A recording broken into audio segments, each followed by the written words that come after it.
We can have a break as per your convenience. Maybe we can have a break for 5-10 minutes, and then Okay, we can okay. Let's continue. do then 5 minutes break or 10 minutes as you wish, and then we can come back. Yeah. Okay, okay. So I'll because it's difficult to speak and even listen for continuously for 3 hours. So it is be required that in between the sessions there will be 5 minutes break. And if there are any question hour sessions, questions are there. The participants can ask those questions. As he has already said that you can interrupt in between also, but even in this session, in this break also, you can have any questions. So formally, we'll have 1 minute for questions, and then we'll break for 5 minutes. We reconnect again at 3 p.m. India time. That is around 8 minutes from now. Or you can keep connected. That's not an issue. yes, yes. I will The not turn off yeah. the meeting. I will let it Yeah, open. the meeting Yes. is running, so everyone can keep connected their mobile phones or their PC. The speaker will obviously take a break for 5 minutes, and then you'll reconnect at. We'll start sharing again at 3 o'clock. Perfect. 8 minutes from now. Is it fine? I hope Great. everyone got it. Yeah. Are there any questions for the session right now? The introduction part.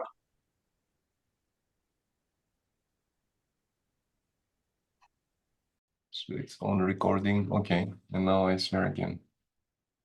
Okay.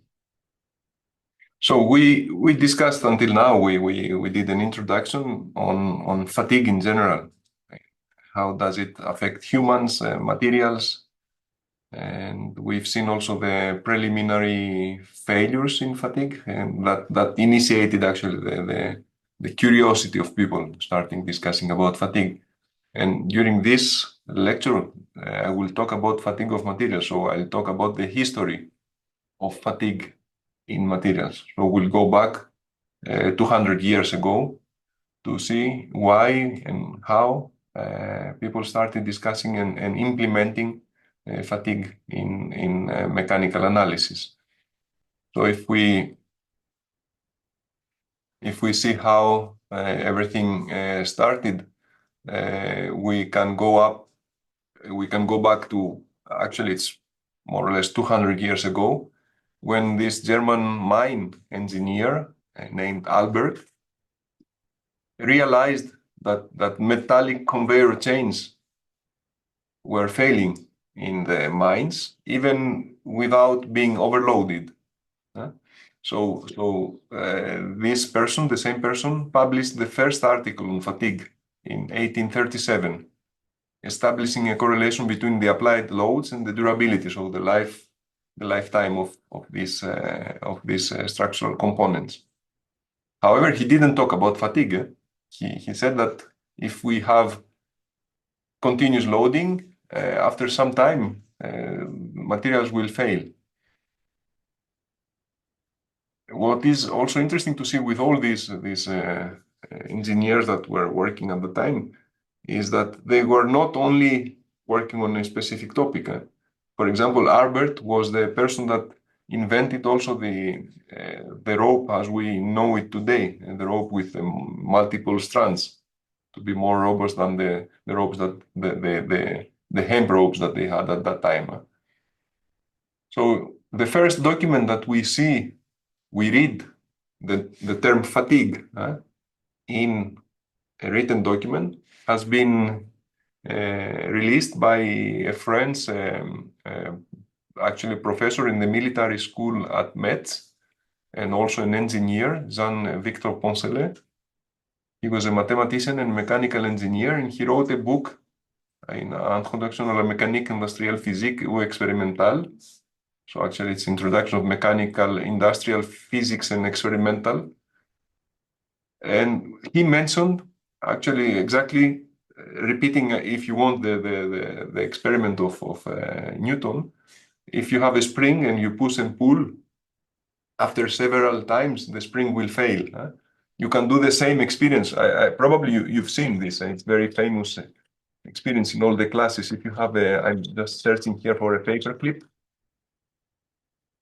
This is what we always say to the students when we talk about fatigue. You have a paper clip, and if you do a lot of times like that, you fatigue the paperclip, and then at a certain point it will fail. Huh? This fails, and this is a fatigue failure. So this is what he described for a spring, and it was the first time that we see fatigue written in a document. Huh? Then you remember what we discussed about this 1842 failure in the axle of a locomotive, a train, and of course what happens today. But at that time, it was the engineers realized that something happens and that this should be investigated. And we ended up with August Wöhler. Probably you all know this name because we used this name already for fatigue investigations. We gave this name to, especially for metals, to describe the behavior between stress and life, the SN curves as we call them. So between 1852 and 1870, so again around 20 years of investigations, August Wöhler realized the first experimental program on fatigue of metals. What he did, actually, he constructed a test rig that was a rotating, actually, axle, and he was applying different loads at the end, and he was measuring the life of this axle depending on the load. This is exactly what is his experiment. This is actually his publication, where he gave a list of loads versus number of cycles to failure in 1871. And actually, this is a representation of his experiment. I don't know if this works. So we have a rotating material. We have a load at the end that if we change this load here, we change actually the bending moment in the rotating material. And after several cycles, this material will fail. So what he did, actually, he recorded the number of cycles to failure at a certain load. And when you, of course, you can imagine when you reduce the load, number of cycles is extended. So this is the result of Wöhler. And this is what we know today as the SN, stress number of cycles plot. So we call the curve that goes around here as an SN curve. This is the output of the experiment. How we do this? We do tests, sinusoidal normally, usually, or not normally, but usually, the fatigue testing is using this type of loading. We do this testing at a certain maximum and minimum load, and we report the data. This is the average life for this. And then we do the same testing at a lower load, and then we report the data. And then we do the same testing in a lower load, and we report the data. And this is how we have this SN curve.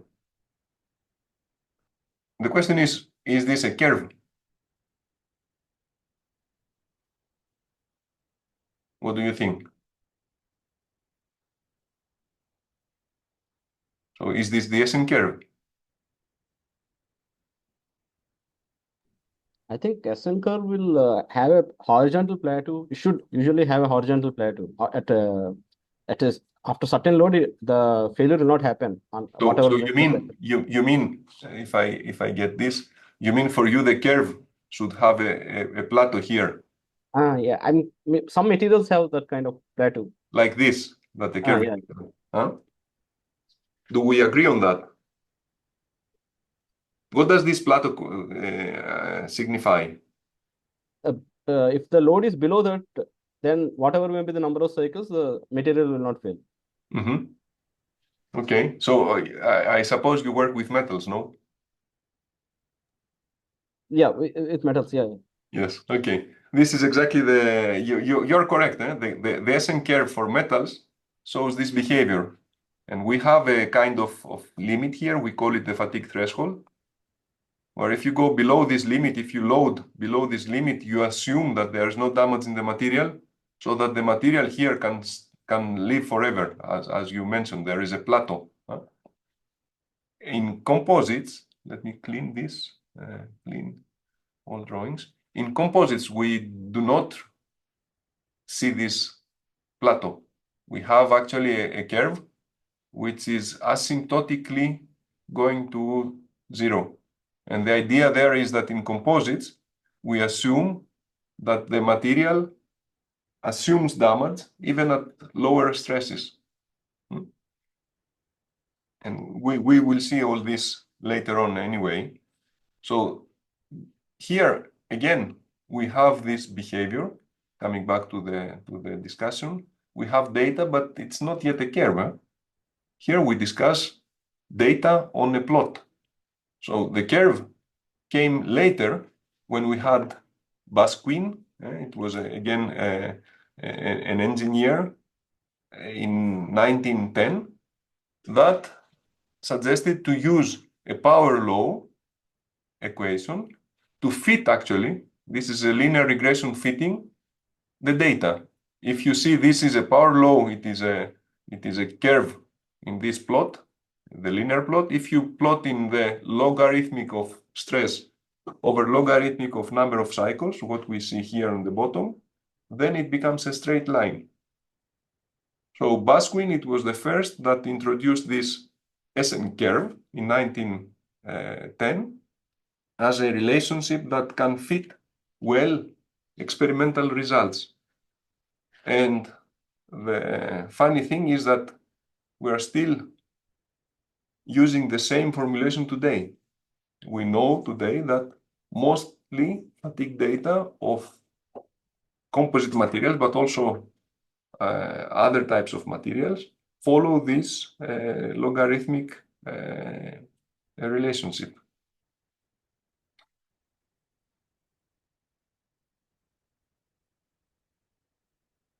This is a comment that I put here to show that the logarithmic of number of cycles in the plot means that a very slight change in the fatigue in the loading can cause huge change in the fatigue cycles, in the fatigue life. And this is more important. If I go and plot something here for you, this is more important when we have flatter curves than when we have steeper curves, like the one that we have here. Because in flatter curves, you might have, even for the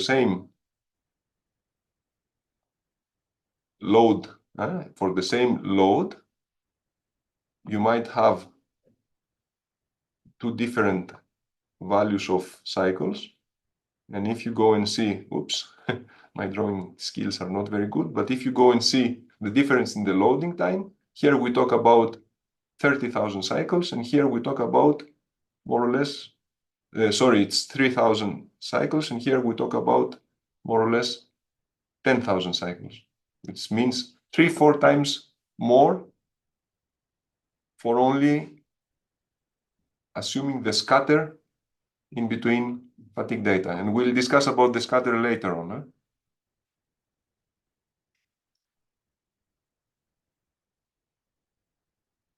So the question is, here we say that we have a curve fitting, linear curve fitting, and there is evidence that this expression, the logarithmic expression, although it is a fitting, it suggests that there is a kind of behavior of the materials that make the materials follow this performance, this logarithmic plot. And what we will see later on when we'll discuss about different materials, we'll see that more or less every composite material and every composite structural component, talking about joints, talking about beams in bending even, follow this same trend in fatigue. And this shows that this fitting, it's not purely a fitting, a mathematical fitting, but there is also an empirical, some kind of the material performance, the formational performance that justifies that the equation should be of this type. So we discussed about this, and then we want to see what happens if we change the mean stress in the materials. So what does it mean in practice? In practice, you remember this SN curve that we had and how we did it. And it was in almost 1900, a person that was called Goodman that proposed that the mean stress effect also is significant. What does it mean? It means that if we do a test at a different average, here what we discussed before with the blue line is a fatigue testing at the reverse loading, as we call it. We start from zero load, we go to a value, and then we go to the same value in the negative point, we go back again. This is a reversed loading. The mean stress is zero. If we apply another type of loading that has a mean stress, which is in this case, it's around 30, if we assume that it's 30 megapascal, then the behavior is different. We have evidence. We see here what is the difference between the case where we discuss here or the case where we have a lower mean stress. So there is a mean stress effect in composites. There is a mean stress also in metals.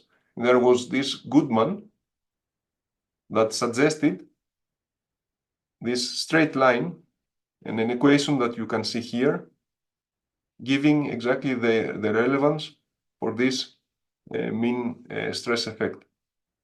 Goodman assumed that the varying loads applied to test and other, of course, products, not only the bars of Wheeler, have the same effect as suddenly applied loads. And because of this, they introduced this kind of equations. In the meantime, there were others that realized that Goodman line, this red line, is not applicable for any material.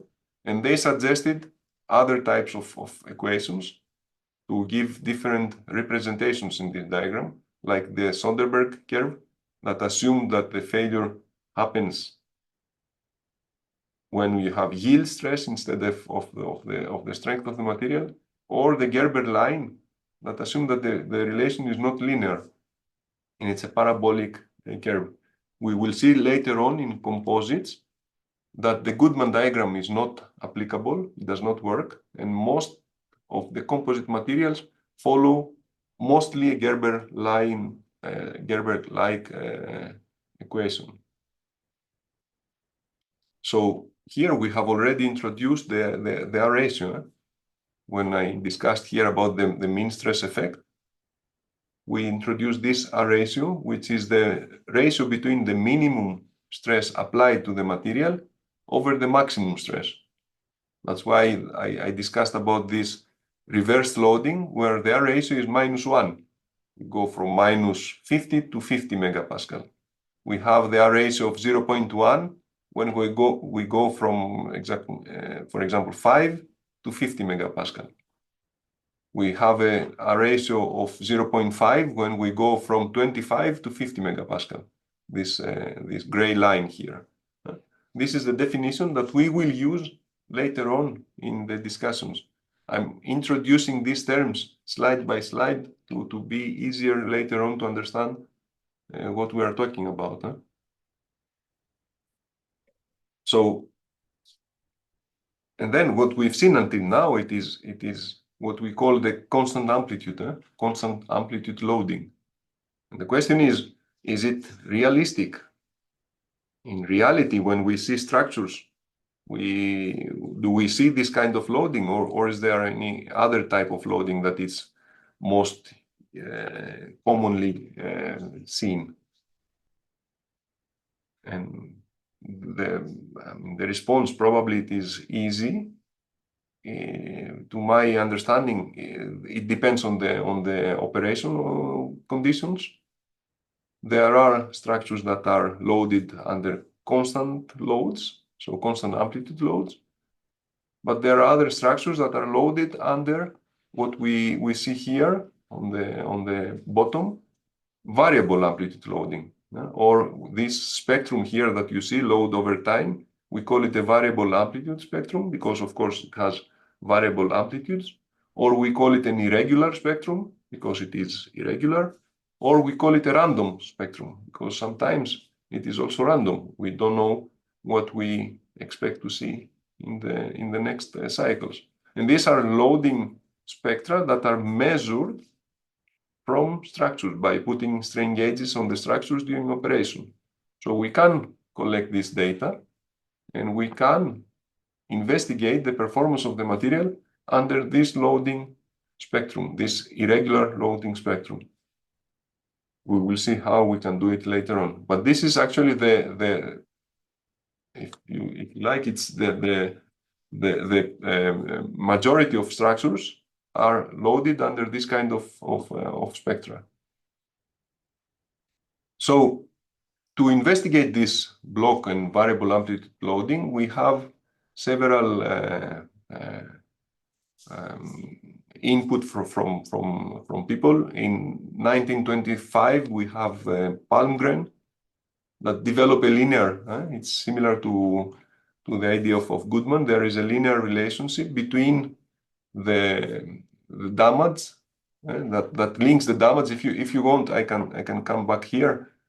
Palmgren said that the damage caused by this blue spectrum and the yellow spectrum and the green spectrum here equals to the sum of, so the total damage of this load equals to the sum of the damage introduced by the individual loading patterns. And there is no sequence effect. So it doesn't matter if you assume the damage of the green spectrum in front of or at the end of the analysis. So it's a linear interpolation. And this is what we see here. The damage is linear to the loading, to the number of cycles corresponding to different spectra. We know that for composites, this does not work also. This is for metals, but even for metals, we have conditions where the sequence of spectrum, the sequence of loading is very significant. And then we can have nonlinear damage development with the number of cycles. It was then after Palmgren, we had the Gassner in 1939 that emphasized actually the importance of variable amplitude loading. He suggested that it is important to test and to investigate materials performance at this type of realistic, if you want, loading, instead of investigating the performance under constant amplitude loading, because the material behaves differently and these overshoots, we have overshoots, or the time periods with low loads can affect significantly the material.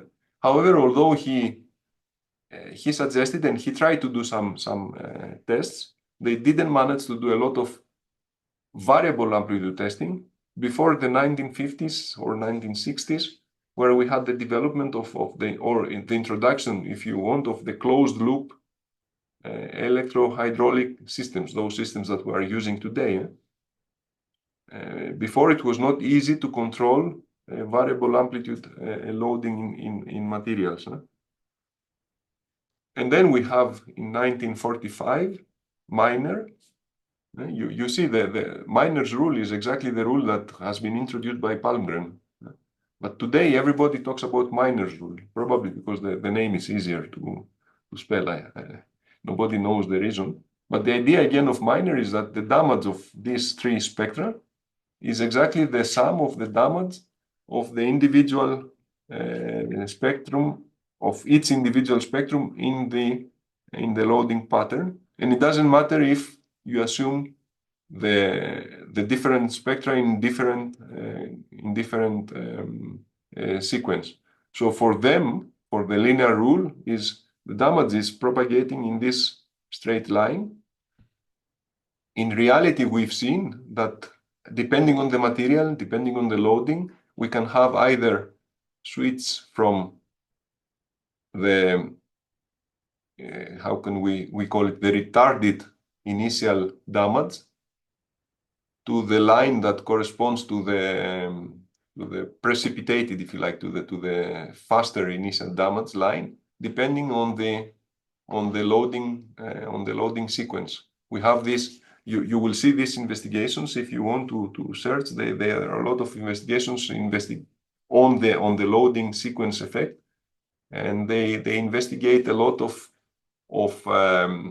loading spectra that correspond to high, low, or low, high sequences, where you test the material at a high stress, and then after a certain time, you go to lower stress and you let it fail, or you do the opposite. You start with a low stress, you test it for a certain time, and then you go to a higher stress and you let it fail, and you try to see which one of these conditions is more harmful for the material.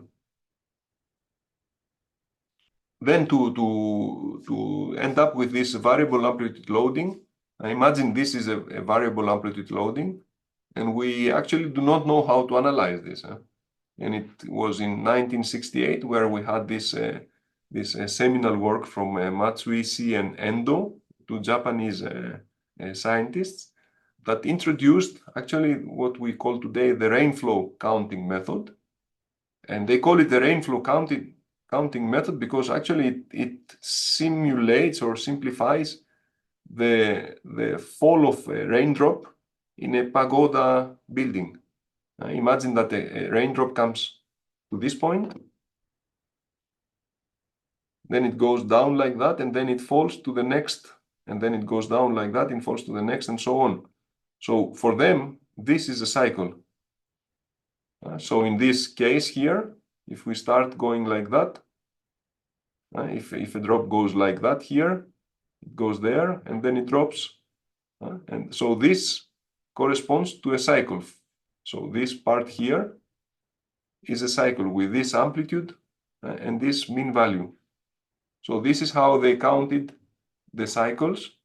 And this is a method that is used today to count cycles when we have an irregular spectrum. And the idea is to bring this irregular spectrum to a loading spectrum of known conditions, because then we'll see how we can use this one to analyze and estimate the lifetime of a material when we have this type of loading applied.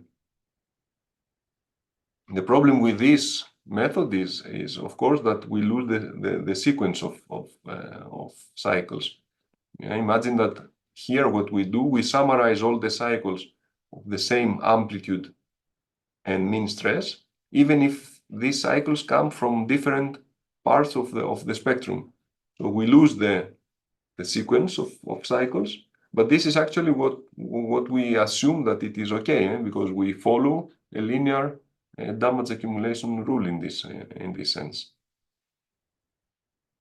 And then we have Weibull, this famous now person was an engineer in the previous century that did thousands of tests actually on bolts and aluminium, on steel bolts and aluminium, to develop statistical probability distribution for failures. And he realized that the failure data cannot be described accurately, properly with classic Gaussian distributions. So he developed his own distribution and shown that most of the data in failure follow his own distribution. We know today, we'll show also later on, that this is correct, and most of the fatigue data, most of the strength data that we have also for composites follow this kind of distribution, of Weibull distribution. The probability density function of a Weibull distribution is plotted against the strength of, for example, here of the material. And we read it in a sense that we have a lower limit, we have a most likely, I'm talking about the blue line. We have a point that shows that it's most likely to fail, if you like. Imagine that we have a material that can fail, the experimental results show that can fail between 42 here and 67 megapascal. The Weibull plot shows that the material is most likely to fail at around 56 megapascal. The lower limit that you can assume, remember this plateau that we were discussing before, is around 42 megapascal.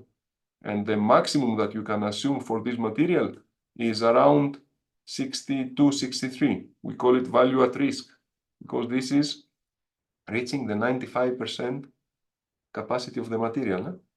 We don't want to go to 65, 66 megapascal, because there we are sure, this is the certainty, that we will fail. So this is how the viable plot is attributed to materials. And we can also see it in terms of the cumulative probability function, where again here we see that how we read this plot is that 0.8 means 80% of the materials will fail if we exceed 55 megapascal of stress. All the materials will fail if we exceed, so if we exceed 62. So if we exceed this 62 to 65, then all the materials are failing. And no material, if you want, fails below 40 megapascal. Until this point, this is an empirical method. This is an empirical phenomenological method. There is no physical explanation behind. You see what we wrote here. Bible carried out thousands of tests to estimate this. So he did tests, he observed the phenomenon, and he plotted, or he introduced his distribution made on the empirical knowledge that he accepted or he received from the testing that he performed.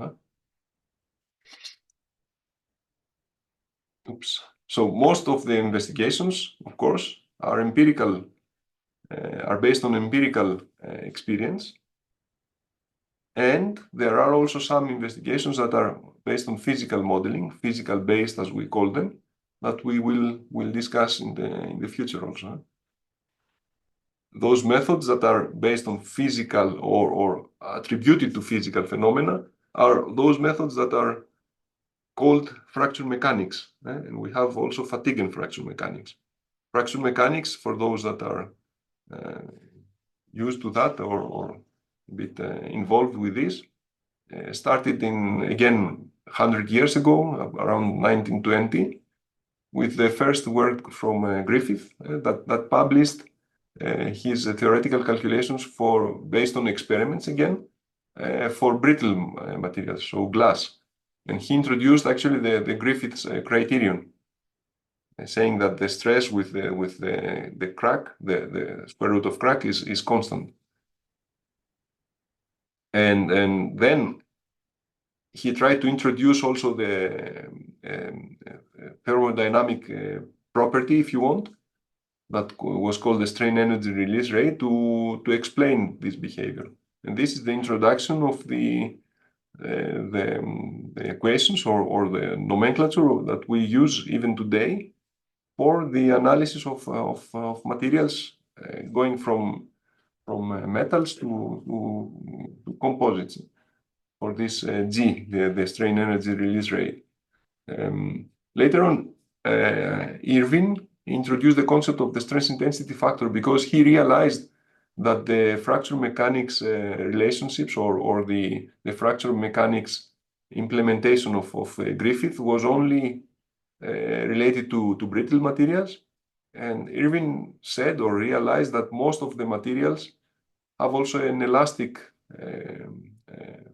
they have actually a plastic zone before the crack, so there is elasticity in the implementation of fracture mechanics theory.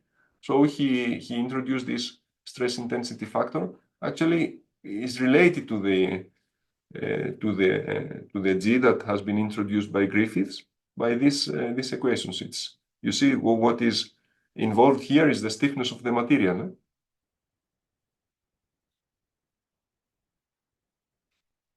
And then we had, when we talk about fracture and fatigue, we have in 1960 the work from Paris. Actually, this work for Paris, Gomez, and Anderson, that they introduced actually the FCG curve, the fatigue crack growth curve, what we use also today, which is actually a relationship, shows the relationship between the crack propagation. So here you see the dA over dN, so the change of the crack with the change of the number of cycles.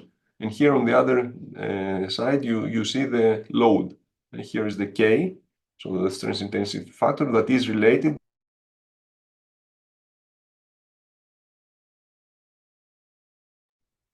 If you remember from the previous slide, this is related to the load. So they introduced this nomenclature, and this is what is used today. And actually, the Paris law, as we call it today, the fatigue crack growth curve, says that there is a linear relationship between the change of the number of cycles and the load when we plot in a logarithmic scale. So it's again a power relationship in a linear representation.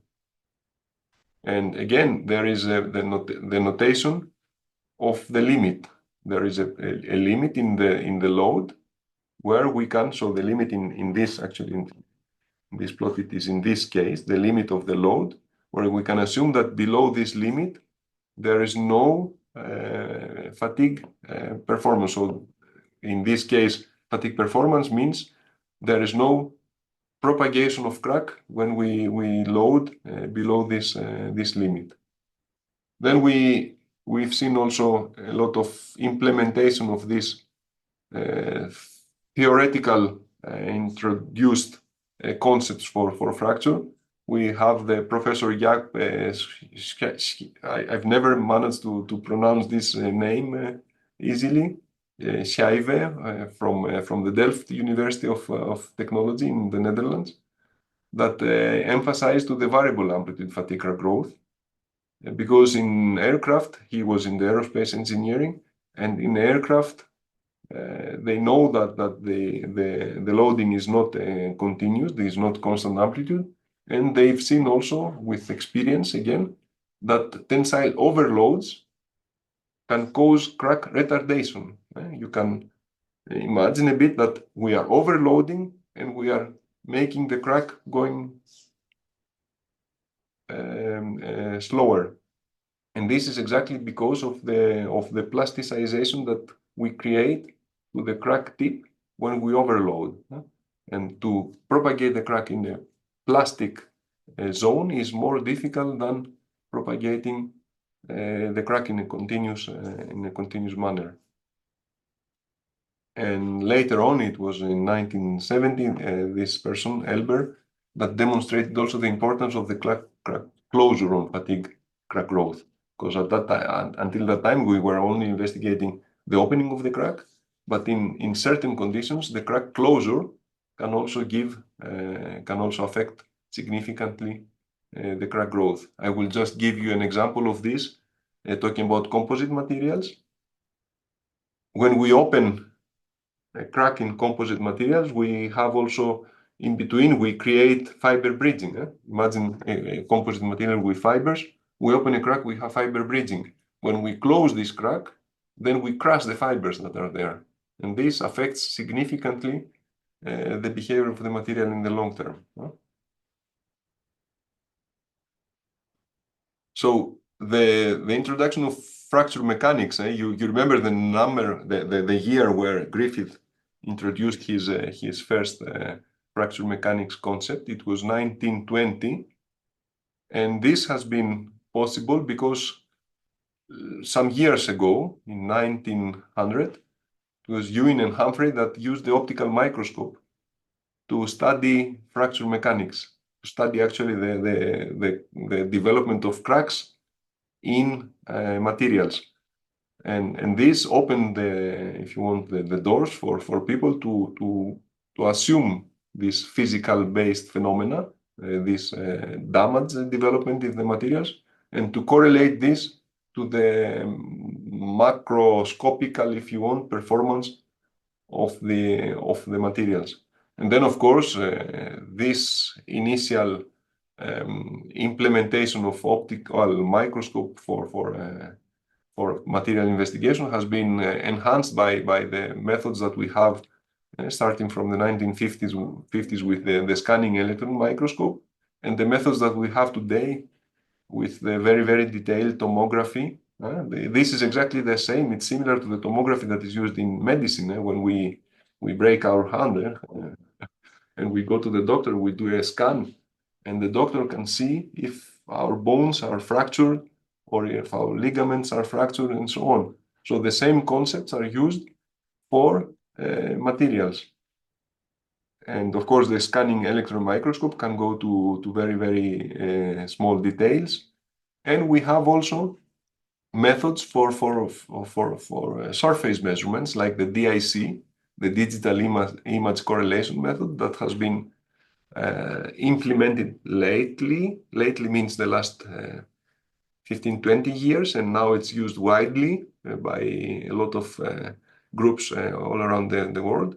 And this is a very, very simple method to give full surface measurements of strains in materials, any type of material, because it's not related to material. We'll see later on also a lot of measurements about this.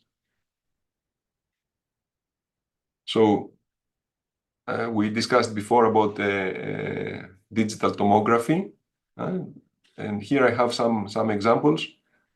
We are investigating here, we are analyzing a composite joint that is made by glass fiber composite adherents.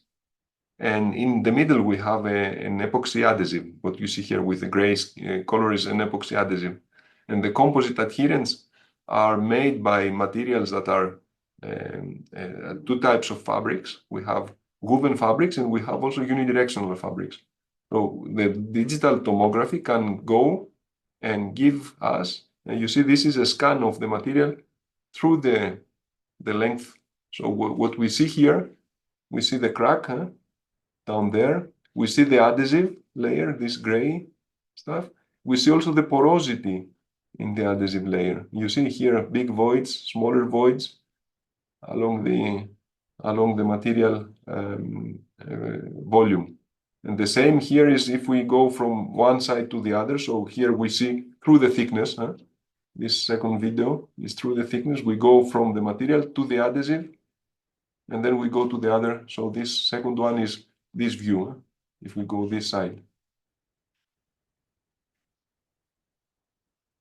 So this is a nice show up of the capacity that we have today to identify damage and be able to correlate this damage to the phenomena, so to the behavior of the material, to the performance of the material.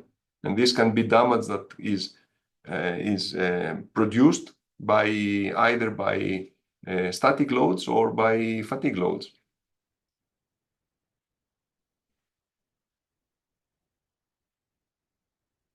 And what about composites? Until now, we didn't say anything about composites. We did not discuss composite materials. All the discussion was about metals, and all these methods that we introduced are about metals. Do we think that composites really fail, or they are fatigue insensitive? Yes, please. Composites, we can expect some damage to occur because of the failing of the fibers or the matrix material during the loading process. So similar concepts can be applied to composites, I think. Whatever metals we are applying, the similar concepts we can apply to composites.